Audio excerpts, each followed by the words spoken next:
Hello दोस्तों, आपको बहुत बहुत स्वागत है आपके अपने चैनल एमपी ऑनलाइन स्टडी पर। जैसे कि आपको पता है आज का जो हमारा टॉपिक रहने वाला है वो है अलीराजपुर ज़िले पर। आज हमारा संपूर्ण डिस्कशन जो है वो अलीराजपुर ज़िले पर जो है आज हम डिस्कशन करने वाले हैं। इसमें मैं आपको मैप के थ्रू भी बताने वाला हूँ, कुछ इंपॉर्टेंट पॉइंट भी हैं अलीराजपुर में, उसको भी जो है हम आज डिस्कशन करेंगे। साथ ही साथ इम्पोर्टेंट इसलिए हो जाता है क्योंकि कहीं ना कहीं ये जो है एक प्रमुख राज्य के एक प्रमुख जिले के रूप में आता है और साथ ही साथ जो है ये अपनी सीमा का निर्धारण जो है गुजरात राज्य के साथ भी करता है। इसलिए अलीराजपुर जो जिला है वो अत्यधिक इम्पोर्टेंट हो जाता है। बात करते हैं अलीराजपुर, अगर हम जिले की बात करें तो मैप के अकॉर्डिंग भी आप देखेंगे तो ये इम्पोर्टेंट हो जाता है क्योंकि कहीं ना कहीं आप जो है देखेंगे झाबुआ के साथ भी ये सीमा का निर्धारण करता है, खरगोन के अपने धार के साथ भी ये जो है वो सीमा का निर्धारण करता है और थोड़ा सा जो है ये बड़वानी के अपने खरगोन के साथ भी जो है सीमा का निर्धारण करता है। बड़वानी के साथ भी सीमा का निर्धारण करता है, इसलिए ये इंपॉर्टेंट हो जाता है। 3 जिले और एक राज्य के साथ ये जो है अपनी सीमा का निर्धारण करता है, इसके कारण जो है अलीराजपुर जो है इम्पोर्टेंट हो जाता है। बात करते हैं कि अलीराजपुर में अगर हम मैप के अकॉर्डिंग आप देखोगे तो मैप के अकॉर्डिंग आपको ये वाला जो क्षेत्र है वो गुजरात के साथ सीमा का निर्धारण करता है। देखिए ये वाला जो पूरा क्षेत्र आपको देखने को मिलेगा, ये क्षेत्र जो है वो आपका गुजरात राज्य के साथ जो है अलीराजपुर सीमा का निर्धारण करता है। साथ ही साथ गुजरात में ही आपको राष्ट्रीय राजमार्ग देखने को मिलता है NH 56, जो पहले कहाँ एंटर करता है, अलीराजपुर जिले में एंटर करता है और थोड़े समय के पश्चात एंटर हो जाता है और गुजरात की ओर ये चला जाता है। मतलब ये जो राष्ट्रीय राजमार्ग हमारा NH 56 है ये गुजरात की तरफ से अलीराजपुर जिले में एंटर करता है। अलीराजपुर जिले से ही रिटर्न होकर मतलब टर्न करके ये फिर से गुजरात की ओर ही चला जाता है। तो इस प्रकार राष्ट्रीय राजमार्ग एक राष्ट्रीय राजमार्ग हो जाता है जो NH 56 है जो अलीराजपुर जिले में है। तो इस पर भी क्वेश्चन बनने के चांसेस हैं। पीएससी कई बार जो है राष्ट्रीय राजमार्ग से रिलेटेड क्वेश्चनों पर एग्जामों में क्वेश्चन पूछ लेता है, तो ये चीज़ आपको इसमें याद रखना है। तो ठीक है, ये जो हो जाएगा पूरा पश्चिमी भाग, यहाँ पर आपको जो है राजस्थान की यहाँ पर आपको गुजरात की सीमा देखने को मिलेगी जो अलीराजपुर जो है जिले के साथ लगती है। फिर बात करते हैं थोड़ी सी सीमा आप झाबुआ के साथ भी देखेंगे, थोड़ी सी नहीं मतलब लगभग उत्तर की आपको जितनी भी सीमा देखने को मिलती है, उत्तर की ये यहाँ से लेकर तो यहाँ तक की ये जो सीमा है ये झाबुआ के साथ लगती है। किसकी? अलीराजपुर की। तो उत्तर की ओर आपको अलीराजपुर देखने को मिलेगा। मैप के अकॉर्डिंग देखें, थोड़ा सा मैप कैसा है, इस तरीके का है। मैप अगर ऐसा होता ना तो अलीराजपुर पूरा बराबर उत्तर की ओर आता। तो जो अलीराजपुर है उसके ऊपर की ओर सीमा झाबुआ के साथ बनाता है, पश्चिम की ओर मैं अभी आपको बता चुका हूँ गुजरात के साथ बनाता है। अगर हम यहाँ देखेंगे ये वाला, तो ये वाला क्षेत्र आपको देखने को मिलेगा धार जिले के साथ। धार जिले के साथ यहाँ वाला जो क्षेत्र दिख रहा है ना, ये वाला क्षेत्र, यहाँ से झाबुआ के बाद जो जिला स्टार्ट हो जाता है वो है धार, और धार के साथ फिर अलीराजपुर जो है सीमा बनाता है। मैं आपको फिर बता देता हूँ, एक बार लिख देता हूँ। यहाँ धार के साथ सीमा का निर्धारण होता है। यहाँ तो आपकी गुजरात वाली बाउंड्री है, ये तो पूरा गुजरात की बाउंड्री हो जाएगी। यहाँ आपको झाबुआ जिला देखने को मिलेगा, है ना। तो इस प्रकार ये आपको, और यहाँ पे थोड़ा सा आपको क्या देखने को मिलेगा, थोड़ा सा आपको देखने को मिल जाएगा बड़वानी, है ना। थोड़ा सा एक छोटा सा क्षेत्र आपको किसके साथ लगा हुआ देखने को मिलेगा, बड़वानी के साथ देखने को मिलेगा, है ना। छोटा सा क्षेत्र देखने को मिलेगा। तो इस तरीके से ये चार चीज़ आपको याद रखनी है, जिसमें आपको गुजरात याद रखना है। गुजरात के साथ भी अलीराजपुर सीमा का निर्धारण करता है, झाबुआ के साथ भी अलीराजपुर जो है वो सीमा का निर्धारण करता है, और उसी के साथ फिर हम बात करें धार जिले के साथ भी अलीराजपुर जिला सीमा का निर्धारण करता है, और लास्ट हो जाएगा बड़वानी। तो ये 4 आपको इसमें याद रखना है। अब बात करते हैं राष्ट्रीय राजमार्ग। 2 आपको राष्ट्रीय राजमार्ग इसमें देखने को मिलते हैं। एक NH 56 आपको देखने को मिलता है, मैंने अभी आपको बताया गुजरात से ही आता है और गुजरात की ओर ही राष्ट्रीय राजमार्ग चला जाता है। तो गुजरात की ओर से ये राष्ट्रीय राजमार्ग एंटर करता है, जिसका नाम क्या है, NH 56, है ना। राष्ट्रीय राजमार्ग NH 56 हो जाएगा नेशनल हाईवे, जो आपका गुजरात की ओर से ही प्रवेश करता है और गुजरात से ही जो गुजरात में ही जो है ये एंटर कर जाता है, अलीराजपुर से होते हुए ये गुजरात में ही एंटर कर जाता है। ये चीज़ आपको जो है राष्ट्रीय राजमार्ग जो है नेशनल हाईवे 56 से आपको याद रखना है। अब बात करते हैं, एक आ जाता है आपका NH59A, NH59A। तो ये NH59A भी आपको याद रखना है। जैसे कि मैंने जब आपको पढ़ाया था तो NH56, NH59 हमने धार जिले में पढ़ा था, याद हो अगर आपको तो। एक मैंने आपको पढ़ाया था जब हमने धार जिला डिस्कस किया था, तो वहाँ पर हमने क्या पढ़ा था, NH59A वहाँ पे डिस्कस किया था। उसका नाम जो था वो था NH59, है ना, और इसका जो नाम है वो क्या है, NH59A। ठीक है, तो ये चीज आपको दोनों में याद रखनी है। और ये झाबुआ की ओर जाता है। ये जो राष्ट्रीय राजमार्ग NH59A है ये कहाँ जाता है, झाबुआ की ओर जाता है, या हम ये भी बोल सकते हैं कि झाबुआ की ओर से एंटर करता है। तो ना दोनों तरफ से बोल सकते हैं, झाबुआ की ओर जाता है या झाबुआ से एंटर करता है। अलीराजपुर जिले में दोनों का लॉजिक एक ही है ना, मतलब एक ही है। ठीक है, फिर इसके बाद हम बात करते हैं, यहाँ पे दो नदियाँ आपको देखने को मिलेगी, एक मान नदी देखने को मिलेगी और एक नर्मदा नदी देखने को मिलेगी। कौन कौन सी, एक मान नदी देखने को मिलेगी और एक नर्मदा नदी देखने को मिलेगी, है ना। एक नर्मदा नदी देखने को मिलेगी और एक मान नदी देखने को मिलेगी। मान नदी इसलिए इम्पोर्टेंट है क्योंकि मान परियोजना चल रही है। 2007 में जो है मान नदी पर मान परियोजना का उद्घाटन किया गया था। इम्पोर्टेंट है, याद रखना। नर्मदा नदी के बारे में तो सब जानते हैं, अमरकंटक से निकलती है, फिर अपने जो है वो पश्चिम की ओर प्रभावित होते हुए बहते हुए ये कहाँ जाती है, गुजरात। गुजरात के बाद खंबात की खाड़ी में जाके ये गिर जाती है। लंबाई की बात करें तो 1077 है ना। 13-12 की बात करें तो पूरी कुल लंबाई है। एमपी में बात करें तो 1077, मतलब 1077 किलोमीटर एमपी के अंतर्गत आती है, परंतु कुल लंबाई की करें तो हम 1312 किलोमीटर देखते हैं जो उसकी कुल लंबाई है, अमरकंटक से निकलती है। तो ये सारी चीजें आपको नर्मदा नदी में। मान नदी का उद्गम स्थल भी आपको याद रखना है, जोबट ही याद रखना है, वहां पर ही मान परियोजना चल रही है। अब बात करते हैं जो इंपॉर्टेंट क्षेत्र हैं उस पर डिस्कशन करते हैं। जैसे कि एक आप देखेंगे क्षेत्र आपको देखने को मिलेगा कठीबाड़ा। कठीबाड़ा क्षेत्र आपको कहाँ देखने को मिलेगा, अलीराजपुर जिले में देखने को मिलेगा। अच्छा, ये जो कठीबाड़ा है ये गुजरात के साथ ही सीमा का निर्धारण करते हैं। क्या होता है, जिला नहीं पूछा जाता है, छोटे छोटे कस्बे पूछ लिए जाते हैं। आजकल डीप में पूछना होता है ना, जब किसी भी एग्जाम में क्वेश्चन को बहुत डीप में पूछना होता है तब इस तरीके के क्वेश्चन पूछ लिए जाते हैं। नॉर्मल है, मैं आपसे पूछूं आप मुझे बता दोगे, क्योंकि अलीराजपुर जिला सभी ने पढ़ा है। अलीराजपुर जिले की सीमा जो है गुजरात के साथ लगती है, परंतु उसमें छोटे छोटे क्षेत्र पूछ लिए जाएं, जैसे कि कठीबाड़ा। तो कठीबाड़ा का सीमा का निर्धारण किसके साथ हो रहा है, गुजरात के साथ हो रहा है। लखमनी का किसके साथ हो रहा है, गुजरात के साथ हो रहा है ना। इस तरीके से आप याद रखें। लेकिन अगर यहाँ बात करें तो यहाँ तो नहीं है ना, जोबट तो आपकी झाबुआ के साथ हो जाएगा।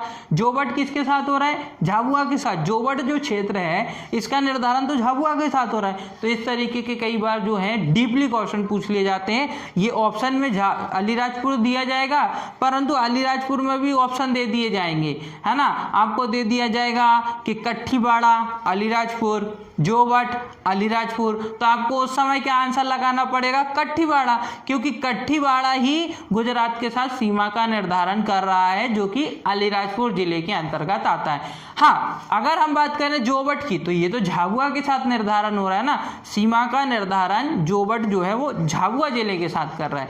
ऐसे कई बार डीपली क्वेश्चन पूछ लिए जाते हैं। तो हम बात करते हैं कठीबाड़ा की। कठीबाड़ा में एक अभ्यारण्य, मतलब जो कठीबाड़ा के ही नाम से एक वहां पर अभ्यारण्य प्रस्तावित है और जल्दी वहां पर एक अभ्यारण्य का निर्माण हो जाएगा। आम के लिए प्रसिद्ध है कठीबाड़ा।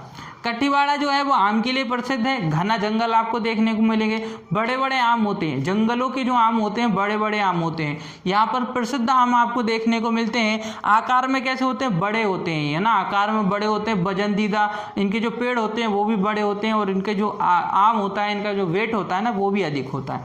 एक नॉर्मल आम की तुलना में ये जो आम होते हैं इनका जो वेट होता है वो अधिक होता है। साथ ही साथ घना जंगल आपको देखने को मिलेगा। घना जंगल तो आप समझते हैं ना, घना जंगल मतलब जहाँ पर पेड़ों की संख्या एक निश्चित क्षेत्रफल में पेड़ों की संख्या अधिक हो जाती है तो वहाँ घनापन अधिक हो जाता है, घनत्व अधिक हो जाता है, जिसको हम घनत्व के नाम से जानते हैं। ठीक है, तो घना जंगल आपको देखने को मिलेगा कठीवाड़ा में। फिर बात करते हैं लखमनी। लखमनी आपको कठीवाड़ा के नीचे ही नेशनल हाईवे जो आपको 56 दिख रहा है उसके ऊपर आपको लखमनी देखने को मिलेगा। जैन मंदिरों के लिए प्रसिद्ध है, यहाँ पर जैन मंदिर का उत्खनन किया गया था, खुदाई हुई थी यहाँ पर, तो यहाँ पर बहुत सारे जैन मंदिर हमको प्राप्त हुए थे। तो कई बार ऐसा पूछ लिया जाता है एग्जाम में भी, कई बार ऐसे क्वेश्चन दे दिए जाते हैं कि आप बताइए अलीराजपुर में ऐसा कौन सा क्षेत्र है जहाँ पर जैन मंदिरों का उत्खनन किया गया था, यहाँ जहाँ से जैन मंदिरों की मूर्ति जो है प्राप्त हुई थी। तो ये क्वेश्चन आ जाएगा तो आपको क्या आंसर लगाना पड़ेगा उस समय, लखमनी। ऑप्शन में आपको कठीवाड़ा भी दिया जा सकता है, भावरा भी दिया जा सकता है, जोबट भी दिया जा सकता है और लखमनी भी देंगे। तो आपको उस समय लखमनी पर टिक लगाना है क्योंकि लखमनी पर ही जैन मंदिर प्रसिद्ध हैं और यहाँ पे ही उत्खनन द्वारा इन्हें प्राप्त किया गया था। यहाँ की जो जैन मंदिर है इनको उत्खनन द्वारा प्राप्त किया गया था, कहाँ पर, लखमनी में। याद रखना, बार बार मैं इसलिए बोलता हूँ ताकि आपको वो चीज़ याद हो जाए।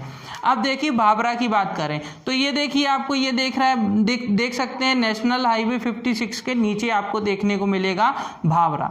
इंपॉर्टेंट है क्योंकि चंद्रशेखर आजाद का जन्म स्थल है भावरा। चंद्रशेखर आजाद का जन्म स्थल है भावरा और उसी के आधार पर भावरा का नाम बदल दिया गया है। नाम कब बदला गया था, 2007 में नाम बदला गया था और आजाद नगर इसका नाम रख दिया गया था। चंद्रशेखर आजाद के नाम पर जो है आजाद नगर इसका नाम रख दिया गया था भावरा का। कई बार सीधा सीधा क्वेश्चन पूछ लिया जाता है भावरा किस जिले से संबंध रखता है। आपसे ये नहीं पूछा जाएगा कि अलीराजपुर जिले में कौन सा क्षेत्र आता है, भावरा नाम दिया जाता है। कई बार डायरेक्टली पूछ लिया जाता है भावरा किस जिले से संबंध रखता है, तो अलीराजपुर जिले से संबंध रखता है। भावरा का नाम परिवर्तित करके क्या रखा गया है, तो भावरा का नाम बदल कर क्या रख दिया गया है, चंद्रशेखर आजाद नगर रख दिया गया है या आजाद नगर रख दिया गया है। कब इसका नाम परिवर्तित किया गया था, तो नाम इसका परिवर्तित किया गया था 2007 में। इतनी चीज आपको जो है इससे याद रखनी है। ठीक है, अब बात करते हैं जोबट की बात करें तो मान परियोजना यहाँ चल रही है और 2007 में उसका उद्घाटन किया गया था। मान परियोजना चल रही है मान नदी पर जोबट पे और 2007 में उसका उद्घाटन किया गया था।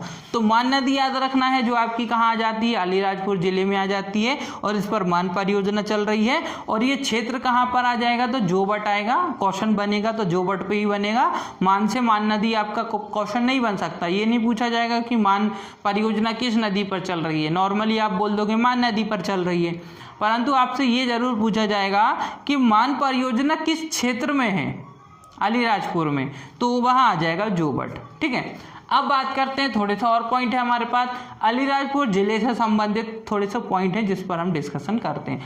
हम बात करें अलीराजपुर जिले का गठन कब किया गया था, झाबुआ जिले के अंतर्गत जो है झाबुआ जिले को पृथक करके अलीराजपुर जिले का गठन किया गया था। 14 मई 2008 को जो है जिला बना था कौन, अलीराजपुर। पृथक किससे किया गया था, झाबुआ जिले से पृथक किया गया था। उत्तर में हमको झाबुआ जिला देखने को मिलेगा और दक्षिण में हमको अलीराजपुर देखने को मिलेगा। बात करते हैं इसका विवरण का कि इसका डिवीजन कैसे हुआ। तो देखिए इस तरीके का आपको देखने को मिलता है। पहले मैप के पहले की बात कर रहे हैं, इसके निर्माण के पहले की बात कर रहे हैं, झाबुआ, ऐसा आपको झाबुआ जिला देखने को मिलता है। फिर क्या हुआ, ये उत्तरी झाबुआ और जो नीचे वाला भाग था ये वाला दक्षिण वाला झाबुआ, इसको क्या बदल दिया गया, इसको दे दिया गया अलीराजपुर और इसको एक नए जिले के रूप में अलीराजपुर जिले के रूप में गठित कर दिया गया। तो इतनी चीज़ आपको मैप के थ्रू भी याद रखना है। बहुत सारी चीज़ें मैप के थ्रू आप याद रखें।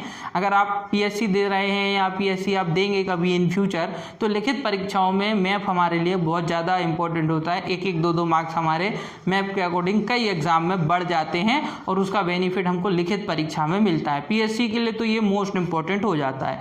तो कई बार क्योंकि पूछ लिया जाता है कि किस आधार पर जो है झाबुआ, किस आधार पर अलीराजपुर से या झाबुआ जिले से अलीराजपुर का गठन हुआ, विवरण कीजिए, तो आप विवरण करेंगे, है ना, विवरण करते हुए मैप भी बनाएंगे तो उसका बेनिफिट आपको मिलेगा। ठीक है, अब बात करते हैं 14 मई 2008 को जो है जिला बना था अलीराजपुर और पृथक किससे किया गया था, झाबुआ जिले से किया गया था। बात करें ये किस लिए प्रसिद्ध है, ये प्रसिद्ध है भगौरिया के लिए। देखिए भगौरिया नृत्य तो हमको झाबुआ में देखने को मिलता है ना, लेकिन कहीं ना कहीं उसी का तो भाग है कि नहीं है। 2008 के पहले तो उसी का भाग था ना। तो अगर झाबुआ जिला, जब 2008 के पहले की बात कर रहा हूं मैं, 2008 के पहले भगौरिया नृत्य तो संपूर्ण झाबुआ में मनाया जाता था ना। अब आपने उसका नीचे वाला जो भाग है उसको अलीराजपुर बना दिया, तो क्या वहां पर भगौरिया नृत्य अब नहीं होगा ना। यहाँ पे भी भगौरिया नृत्य होता है, यहाँ पर भी भगौरिया नृत्य होता है, परंतु पहले संपूर्ण झाबुआ में होता था, है ना। अब अलीराजपुर में भी होता है, लेकिन फिर भी कई बार अगर क्वेश्चन पूछ लिया जाता है तो आपको अलीराजपुर नहीं झाबुआ ही लगाना है ना। अभी झाबुआ ही आंसर आएगा उसका। भगौरिया नृत्य प्रसिद्ध रूप से भगौरिया नृत्य, जहां से जो है भील जनजाति से रिलेटेड कई जो लोग हैं वो झाबुआ के अंतर्गत जाते हैं जब भगौरिया मेले का आयोजन किया जाता है उस समय।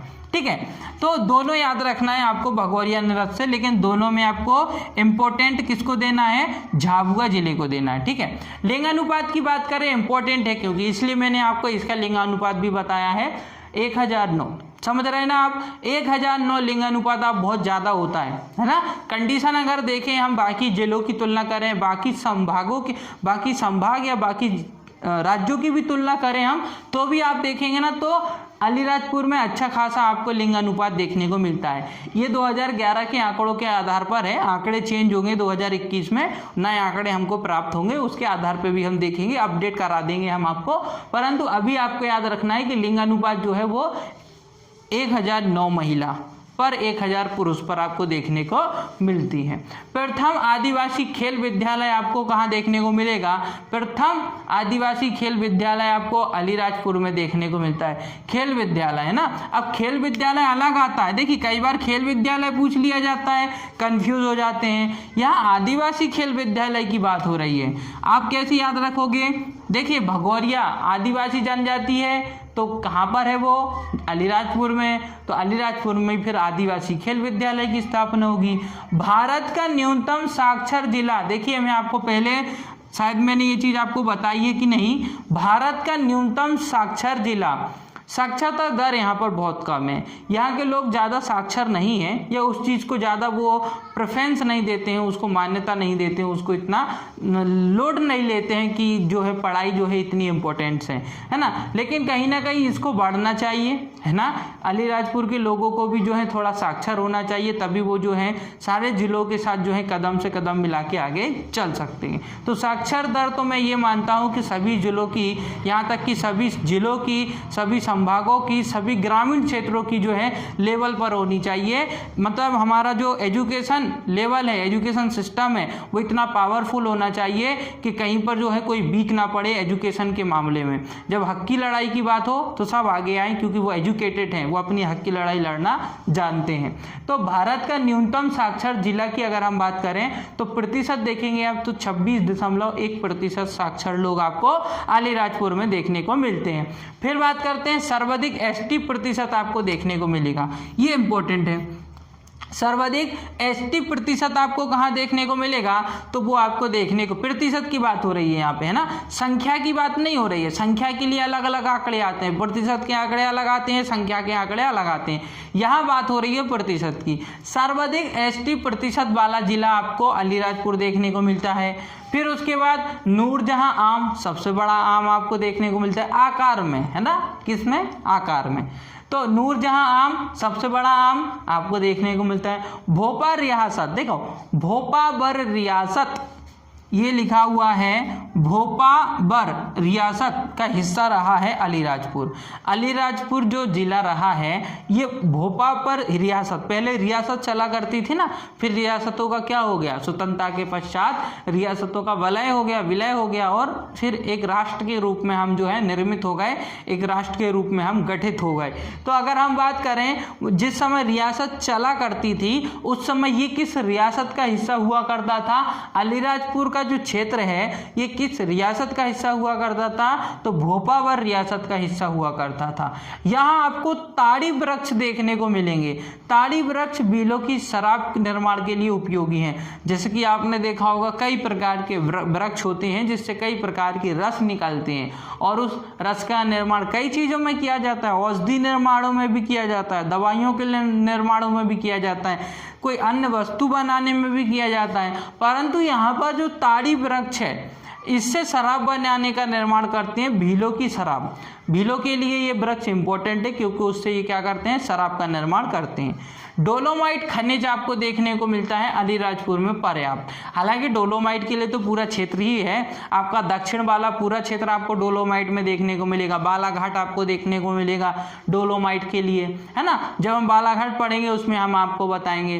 कई कोयले के लिए भी देखने को मिलेंगे, परंतु आपका अलीराजपुर में जो है वो क्या याद रखना है, डोलोमाइट खनिज याद रखना है, ये इंपॉर्टेंट है।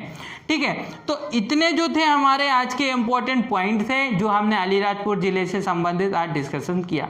इसी के साथ हमारी वीडियो दोस्तों आज की यहीं समाप्त होती है। वीडियो पसंद आई हो तो वीडियो को लाइक करें, हमारे चैनल को सब्सक्राइब करें और जितना हो सकता है हमारी वीडियो को आपके फ्रेंड सर्कल तक शेयर करें।